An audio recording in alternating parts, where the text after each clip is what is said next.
Hello everyone, delicious cuisine in Murshidabad স্টাইলে আপনাদের সকলকে স্বাগত। কীভাবে অল্প সময়ে ডাল রান্না করা যায় আজকের ভিডিওতে সেটি তুলে ধরবো। অবশ্যই ভিডিওটি স্কিপ করবেন না, দেখবেন। আর যদি ভালো লেগে থাকে অবশ্যই like, comment, share and subscribe করবেন। তো চলুন ভিডিওটি শুরু করা যাক। তো আমি একটু মসুরের ডাল নিয়েছি, সেটাকে ভালো করে ধুয়ে নিচ্ছি।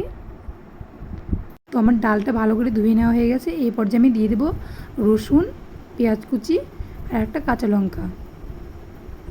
তো আমি একটা কুকার নিয়ে নিয়েছি আর কুকারের মধ্যে ধুয়ে রাখা ডালগুলো দিয়ে দিলাম।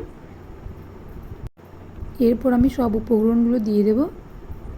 তো আমি এ পর্যায়ে দিয়ে দেব পরিমাণ মতন জল। এ পর্যায়ে আমি দিয়ে দেব 1 চা চামচ হলুদের গুঁড়ো আর সামান্য পরিমাণে সর্ষের তেল।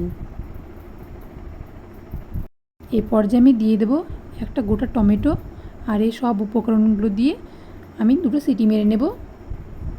তো আমার 2টো সিটি হয়ে গেছে। এবার আমি ডালটা নামিয়ে দেখে নিচ্ছি ডালটা সেদ্ধ হয়েছে নাকি না।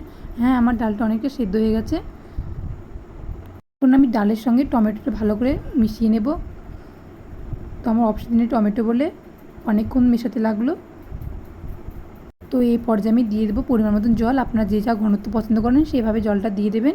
এবার আমি দিয়ে দেবো লবণ স্বাদ মতো। লবণটা দিয়ে ভালো করে ডালটা মিশিয়ে নেব। আর এখানে ওভেনে দিয়ে দেবো সেটা ফোটানোর জন্য। আর এদিকে আমি ফোড়নের জন্য নিয়ে নিচ্ছি পেঁয়াজ। তো পেঁয়াজটা আমি হালকা ব্রাউন করে ভেজে নেব।